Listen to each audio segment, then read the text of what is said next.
Hey friends and fans, Christy from Happy and Healthy TV with you guys tonight, filming another day of 100 Days of a Girl with Lyme documentary. Today's day 29.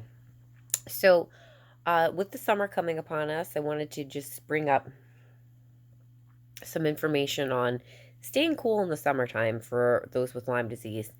A really good article I'd come across the other day was talking about how people have problems with regulating temperature. I happen to be one of them, and I think that was an interesting article to put up. I've seen different things from different people. Some people have a really hard time with the heat.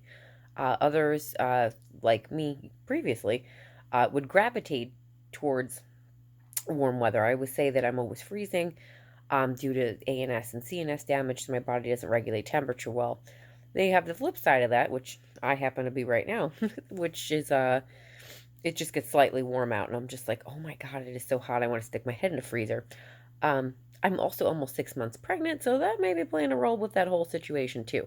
Anyhow, so here are some tips for you. One of the things you obviously want to do is make sure you're staying in the shade as much as you possibly can if you're in an outdoor event. Nutritionist me is always going to tell you to make sure you're drinking plenty of water. Make sure you're not overexerting yourself is another tip.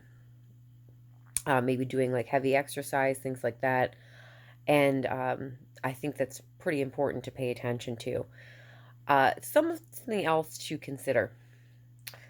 Some of us really just require air conditioning. I hate to say that. I try to stick to what's most environmentally friendly. However, we do have a tendency to overheat. So if you feel you're starting to overheat, you do want to get into a cooler environment as soon as you possibly can, because it can take the body a while to re-regulate temperature. So I think that's also of importance.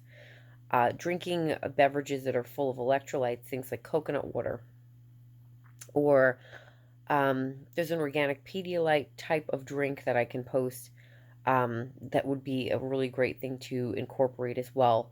You could also stick a cool rag on the back of your neck. That's a really great tip as well. That can cool you down.